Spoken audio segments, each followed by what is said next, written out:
Ada sukacita pagi hari ini. Berikan kemuliaan untuk Tuhan kita. Haleluya.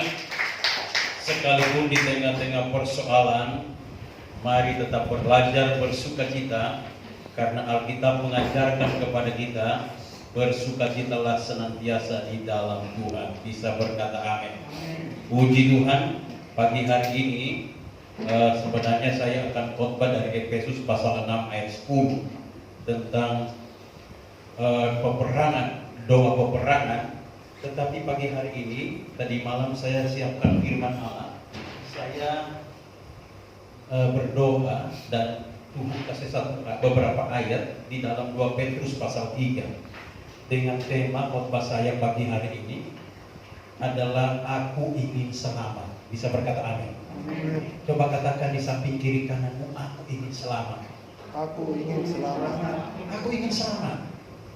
Percuma kita punya segala-galanya kan selamat. Bisa berkata amin. Aku ingin selamat.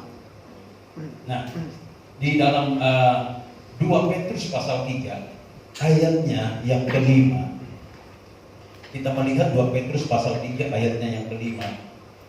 Di situ dikatakan begini, 2 Petrus pasal 3 ayat yang kelima. Ayat ini berkata begini. Lihat. Ayat 5 sampai 7 berkata begini.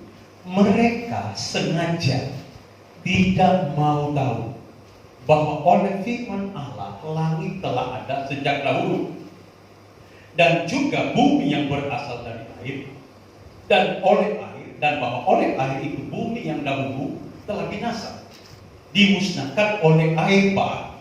Tetapi oleh firman itu juga langit dan bumi yang sekarang terpelihara dari api dan disimpan untuk hari penghakiman dan kebinasaan orang pasti. Ayat 89, akan tetapi saudara-saudaraku yang kekasih, yang satu ini tidak boleh kamu lupakan, yaitu bahwa di hadapan Tuhan satu hari sama seperti 1000 tahun, dan 1000 tahun sama seperti satu hari. Tuhan tidak lalai menepati janjinya, sekalipun ada orang yang menganggapnya sebagai kelalaian. Tetapi Ia sabar terhadap kamu, karena Ia menghendaki supaya jangan ada yang binasa, melainkan supaya semua orang berbalik dan bertobat. Ayat yang ke-10, 11, tetapi hari Tuhan akan tiba seperti pencuri. Pada hari itu langit akan lenyap dengan segumuk, dengan gemuruh yang dahsyat, dan unsur-unsur dunia akan hangus dalam nyala api, dan bumi dalam segala yang ada di atasnya akan hilang lenyap. Jadi jika segala sesuatu akan hancur secara demikian, betapa suci dan salehnya kamu harus hidup. Bisa berkata, haleluya. Saya berbicara aku ingin selamat. Suratan 2 Petrus menuliskan kepada kita bagaimana keadaan dunia yang kita tempati hari ini. Saudara perhatikan baik-baik. Ayat ini memberikan penjelasan kepada kita bahwa bumi yang kita diami sekarang tidak akan abadi. Perhatikan. Bumi yang kita diami ini tidak akan abadi karena akan dimusnahkan oleh Tuhan. Dimusnahkan oleh Tuhan. Sebagaimana bumi yang pertama di zaman Nuh dimusnahkan oleh air bah, maka bumi yang kedua yang kita diami sekarang ini akan dimusnahkan dengan cara dibakar oleh api yang disimpan oleh Tuhan. Jadi pada waktu zaman Nuh, lihat ini bahtera Nuh. Ketika Tuhan menghukum bumi yang pertama di zaman Nuh, Nuh disuruh buat bahtera dan masuk di dalamnya. Tuhan datangkan air bah, bumi musnah, habis. Tinggal Nuh dan keluarganya dan binatang-binatang berpasangan di dalam. Tuhan suruh buat apa? Dan akhirnya setelah itu Tuhan kirimkan air bah dan terjadi seperti ini. Lihat, air bah. Ini bahtera, orang di dalam selamat, yang di luar binasa. Mereka mengetok-ketok pintu tertutup, tidak bisa dibukakan lagi. Bukakan kali itu, tapi yang menutup itu Tuhan.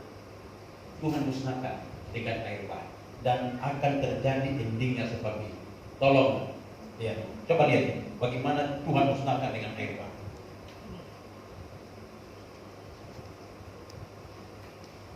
Bisa diklik, sudah. Lihat ya. Bagaimana terjadi bumi yang pertama dimusnahkan dengan air bah.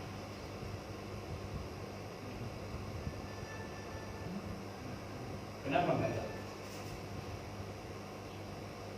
Oke. Akhir dari dunia. End of the world.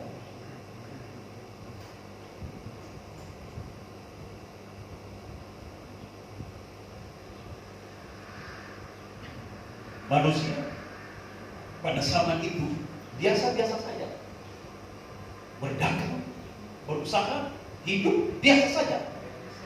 Tapi Nuh tidak. Nuh mempersiapkan bakteranya.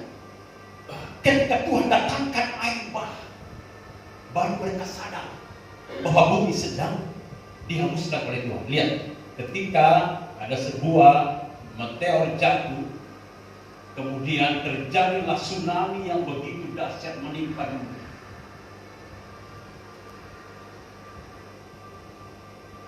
Tuhan musnahkan.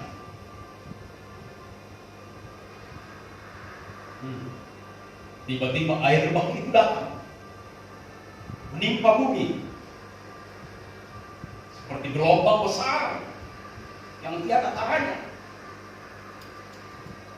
Manusia pada waktu itu sudah ketakutan, tapi itu selamat karena sudah di dalam bahtera.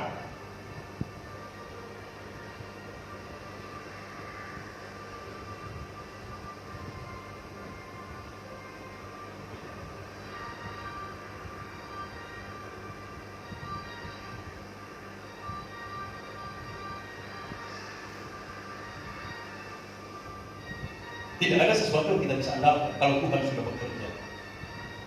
Kejadian yang begitu dahsyat terjadi. Habis, rumah-rumah mewah habis, tenggelam semuanya. Mobil-mobil mewah semua tenggelam, habis. Tidak bisa diandalkan. Karena Tuhan sudah murka di zaman Nuh. Lihat bagaimana gelombang itu mengejar mereka.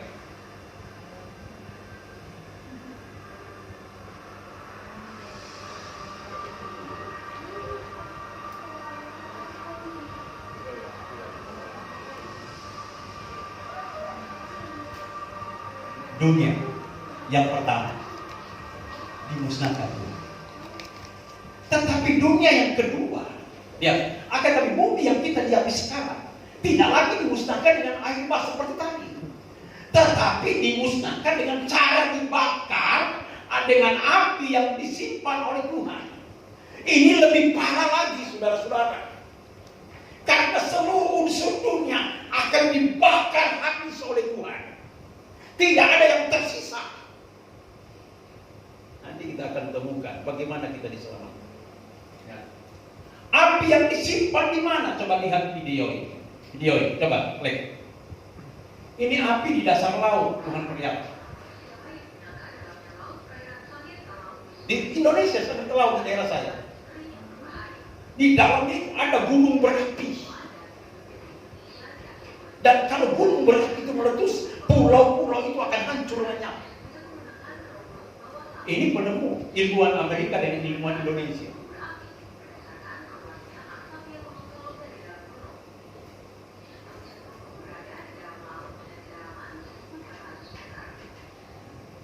Ini api, Tuhan perlihatkan. Di laut ada api. Nah, oke. Sekarang di darat. Coba lihat. Klik.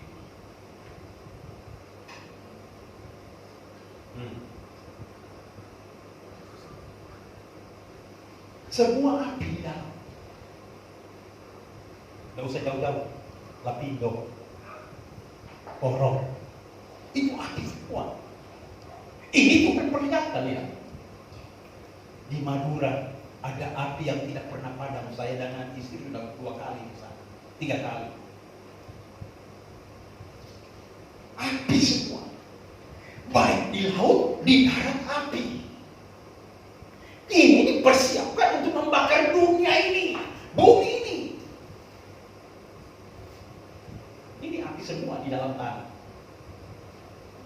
Makanya lihat sekarang suhu udara makin hari makin naik.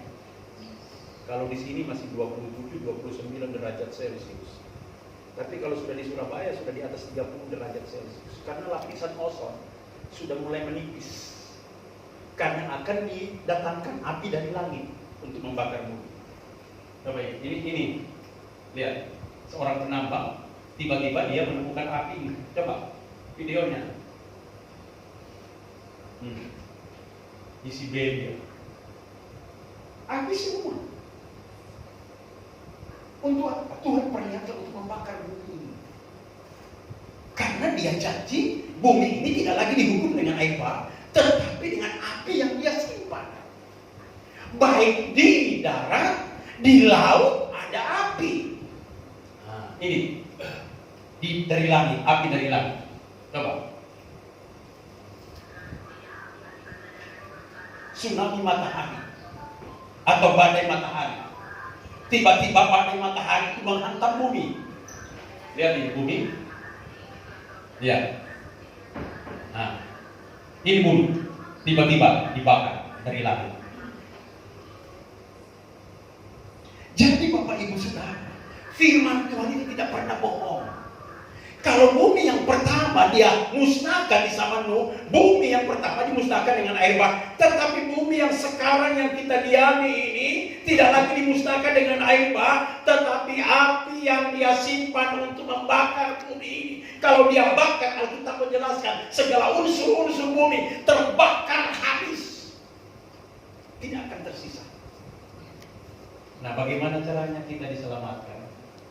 Dan apa yang harus kita perbuat? Bukankah kita berkata, aku ingin selamat? Corona itu belum apa-apanya dibanding dengan kejadian ini. Itu belum apa-apanya, kecil. Kalau Tuhan sudah hukum bumi ini bakar dengan api yang dia simpan, bagaimana? Apa caranya kita diselamatkan? Dan apa yang harus kita perbuat? Jadi, yang pertama, hidup suci dan saleh. Suci, hidup kudus, saleh itu taat. Coba lihat ayat ini, 2 Petrus 3 coba. Yang ayat tadi perhatikan Bapak. 2 Petrus 3 ayat yang ke-11. Jadi, jika segala sesuatu ini akan hancur secara demikian, mulai dari ayat 10 saja, ayat 10. Tetapi hari Tuhan akan tiba seperti pencuri. Ayat 10. Pada hari itu langit akan lenyap dengan gemuruh yang dahsyat, dan unsur-unsur dunia akan hangus dalam nyala api, dan bumi dan segala yang ada di atasnya akan hilang lenyap. Ini bumi yang kedua yang kita jamin. Unsur-unsur dunia akan hangus dalam nyala api, dan bumi dan segala yang ada di atasnya akan hilang lenyap. Jadi kalau Tuhan bakar bumi ini dan unsur-unsur dunia ini akan hilang lenyap, ayat 11 berkata, jadi jika segala sesuatu ini akan hancur secara demikian, betapa suci dan salehnya kamu harus hidup. Untuk kita diselamatkan dari bumi yang dibakar oleh Tuhan, Tuhan ingatkan kita, hidup suci, hidup kudus, hidup saleh, hidup taat kepada Tuhan. Bisa berkata amin. Sekarang dosa itu merajalela di mana-mana. Tetapi saya mau katakan kepada saudara, kalau mau selamat dari bumi yang dibakar oleh api oleh Tuhan, rahasia pertama, hidup suci dan saleh, hidup kudus di hadapan Tuhan, dan hidup saleh taat di hadapan Tuhan. Haleluya. Hidup suci dan taat. Ini tiket kita untuk kita diselamatkan. Karena kita berkata bahwa bumi ini akan dibakar habis, bukan lagi dengan air bah, tapi dibakar habis, dan unsur-unsur dunia akan hangus secara demikian, kata Tuhan. Hidup suci dan saleh. Mari mulai belajar hidup taat, belajar hidup suci di hadapan Tuhan. Semakin minta kekudusan dari Tuhan, semakin taat kepada perintah Tuhan. corona itu Tuhan izinkan. Apakah kita mau tetap taat kepada Tuhan? Haleluya. Terbukti ada banyak orang tidak mau ke gereja, menutup pintu gereja karena lebih takut corona daripada taat kepada Tuhan. Saya mau katakan kepada saudara, kalau kita hidup taat kepada Tuhan, corona itu gak ada apa-apanya. Haleluya. Tuhan membentengi kita kok. Tuhan menolong kita kok. Kita kan kesini tidak cari penyakit. Ada darah Yesus di sini, ada kuasa Roh Kudus di sini, membentengi hidup kita. Bisa berkata amin. Maka gereja jangan tutup. Tetap beribadah kepada Tuhan. Hidup suci dan saleh taat kepada Tuhan, supaya kita diselamatkan ketika bumi ini dibakar oleh Tuhan. Bisa berkata amin. Yang berikut, ya. Jadi jika segala sesuatu ini akan hancur secara bikin, betapa suci dan salehnya kamu harus hidup. Betapa suci dan salehnya. Tingkatkan kesucian hidupmu, tingkatkan ketaatanmu kepada Tuhan. Maka itulah yang akan menyelamatkan engkau dari hukuman api dari Tuhan. Yang kedua, hidup percaya sungguh-sungguh kepada Yesus. Hidup percaya sungguh-sungguh kepada Yesus. Ini ayat pernah Om Rudi telepon saya tanya. 2 Korintus pasalnya yang ke-5. Coba lihat, 2 Korintus pasal 5. 2 Korintus pasalnya yang ke-5. Ayatnya yang ke-1. Perhatikan ayat 1. Aku telah mengambil keputusan. Maaf, 2 Korintus pasal 5. 2 Korintus pasalnya yang ke-5, ayatnya yang pertama. Dikatakan ini, karena kami tahu bahwa jika kemah tempat kediaman kita ini dibongkar, lihat, kemah, tempat rumahmu, dunia ini, kediaman kita dibongkar. Allah telah menyediakan suatu tempat kediaman kita di sorga bagi kita, suatu tempat kediaman yang kekal, yang tidak dibuat oleh tangan manusia. Jadi ketika bumi ini dibakar, Tuhan itu sudah siapkan tempat bagi kita di sorga, dibuat oleh tangan Tuhan sendiri.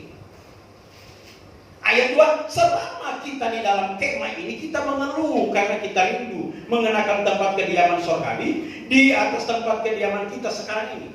Memang selama di dunia, sekalipun ada rumah mewah, ada mobil mewah, terkadang kita mengeluh karena tempat ini bukan untuk selama-lamanya bagi kita. Dunia rumah kita bukan selama-lamanya bagi kita, tetapi ada rumah selama-lamanya, yaitu rumah di sorga yang Tuhan sudah siapkan. Tetapi untuk sampai di rumah di sorga, ayatnya yang ke-7 berkata,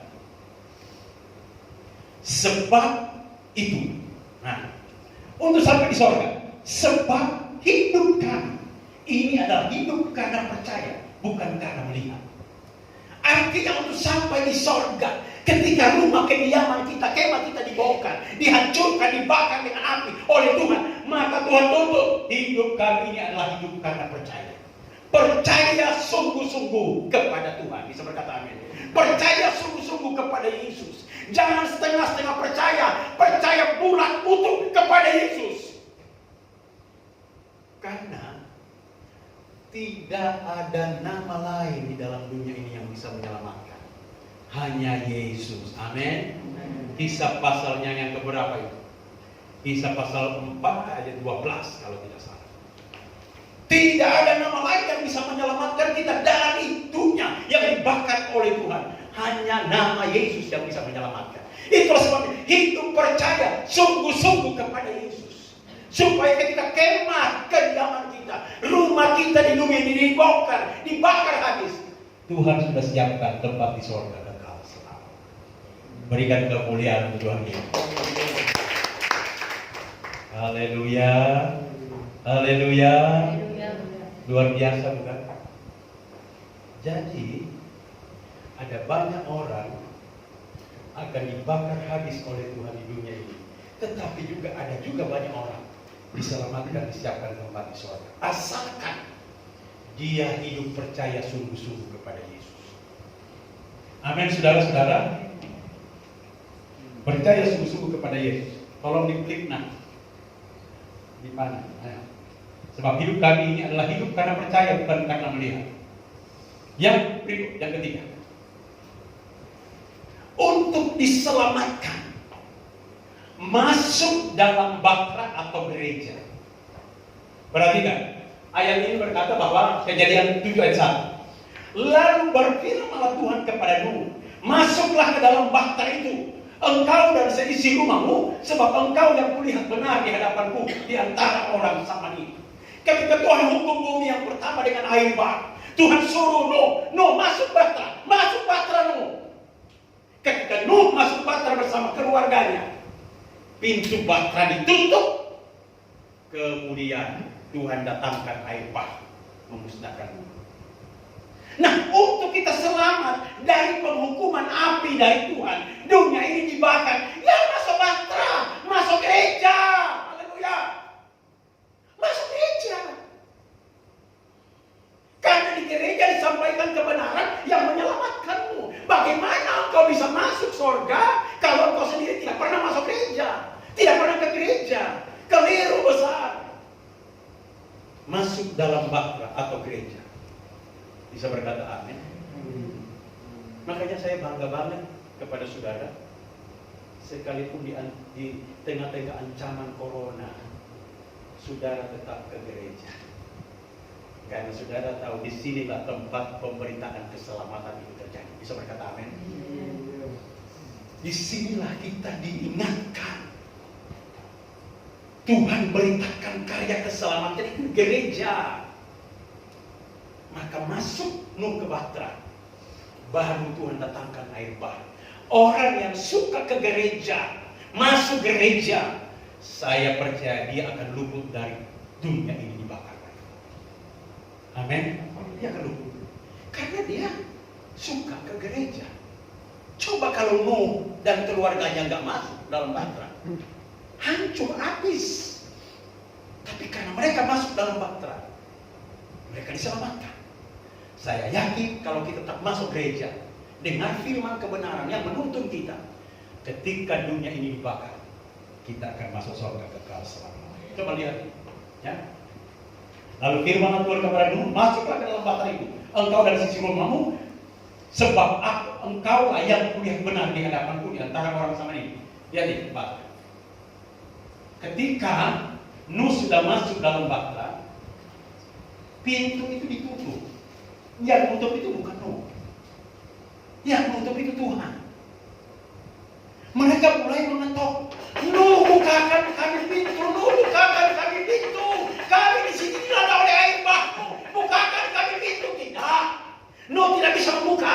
Karena yang tutup itu Tuhan. Selama pintu gereja terbuka, datang ke gereja, suatu saat akan ditutup oleh Tuhan. Bisa berkata amin. Selama pintu gereja masih dibuka Tuhan, datang, dengar firman kebenaran. Ada saatnya pintu gereja itu ditutup, tidak bisa beribadah lagi. Tetapi kita sudah di dalam bersama dengan Tuhan. Haleluya.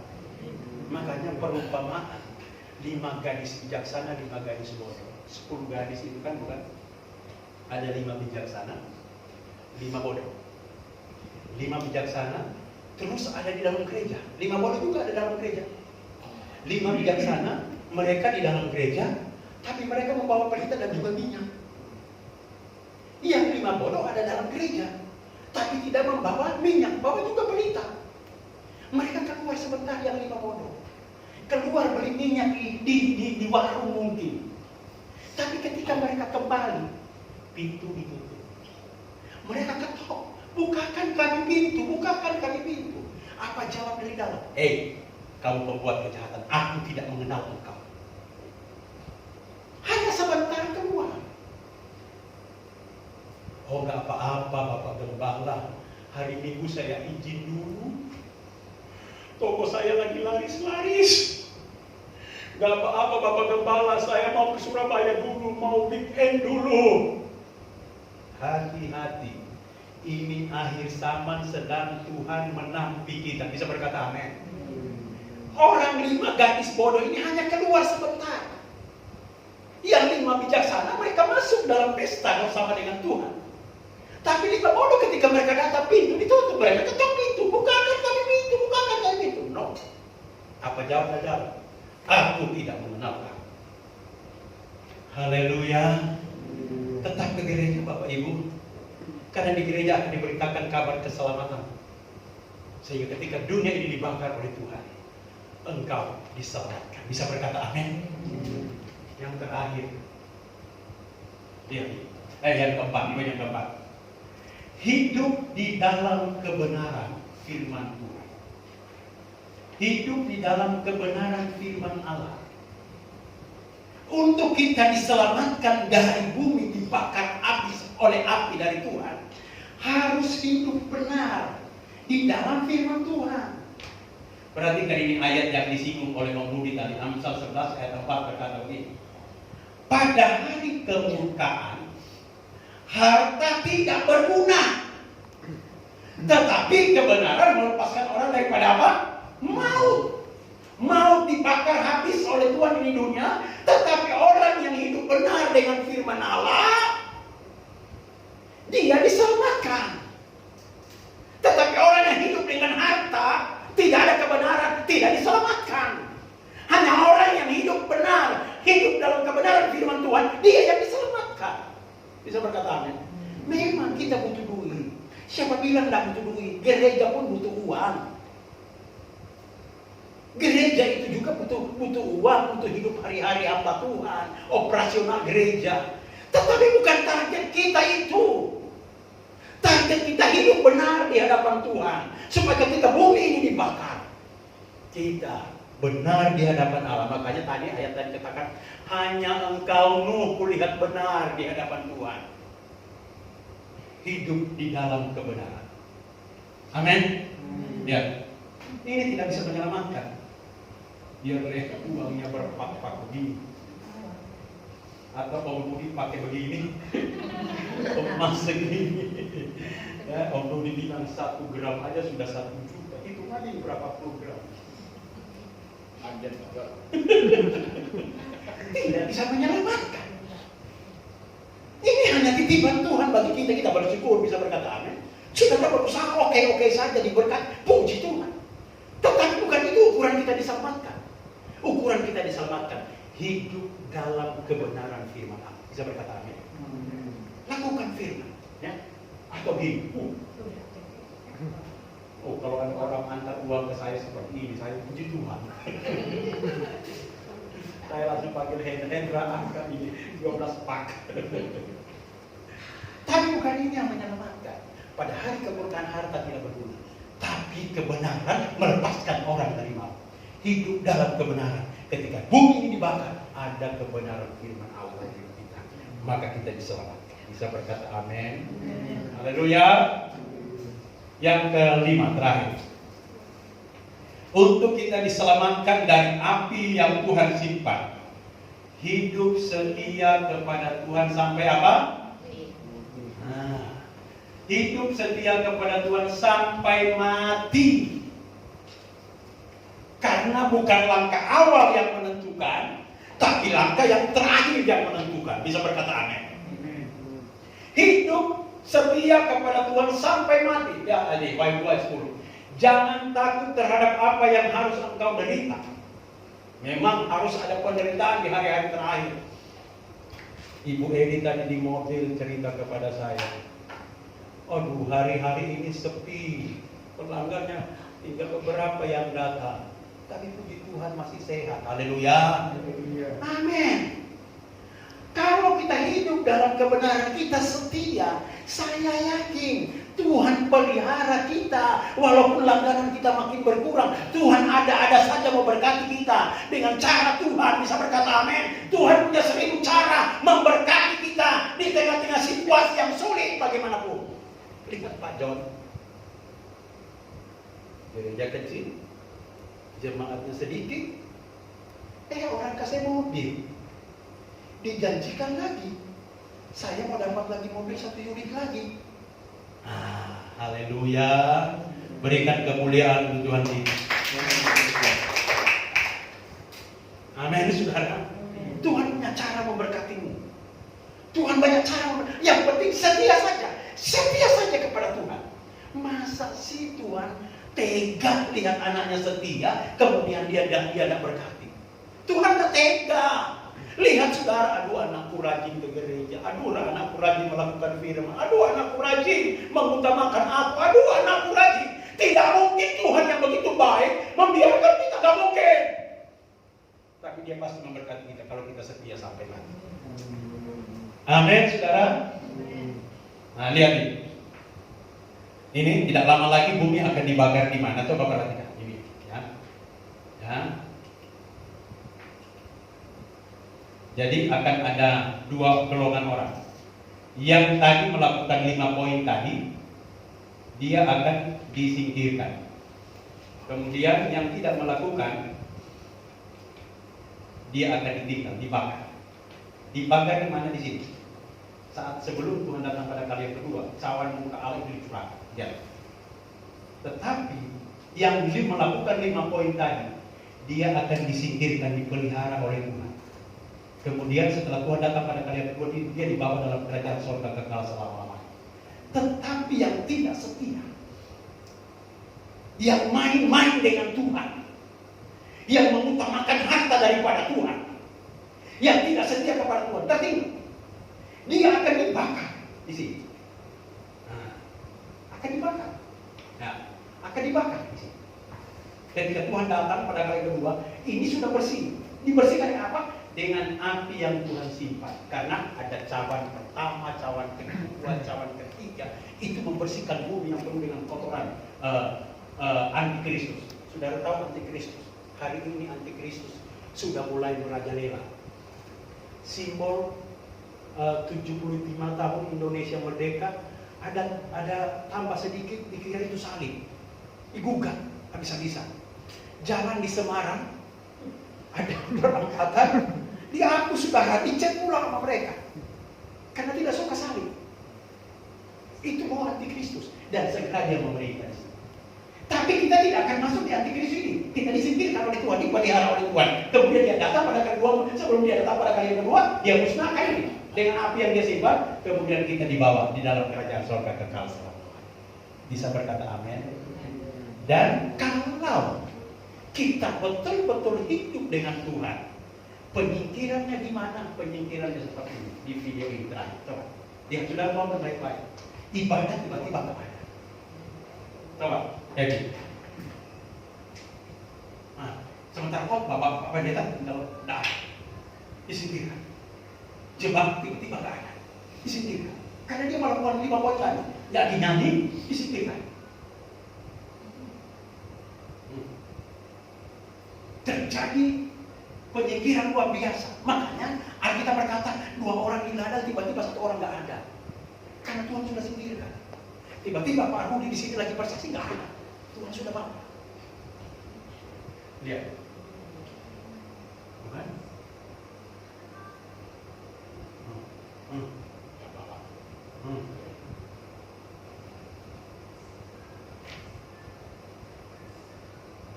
Tiba-tiba nggak ada.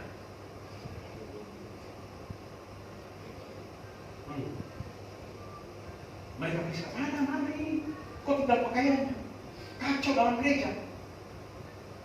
Tapi mereka sudah senang bersama dengan Tuhan. Mau seperti ini? Mau lakukan pikiran? Lakukan 5 poin tadi. Sebelum Tuhan bakar, kita sudah disingkirkan oleh Tuhan terlebih dahulu. Haleluya. Haleluya. Haleluya. Berikan kemuliaan Tuhan kita. Puji Tuhan. Kalau saudara ingin menyaksikan lebih lagi, nanti ambil videonya, ambil flash disk, ambil videonya di KP. Tuhan memberkati. Tutup Alkitab. Yesus tahu kebenaran. Kita akan masuk dalam perjamuan kudus. Saya minta Bapak Heru dengan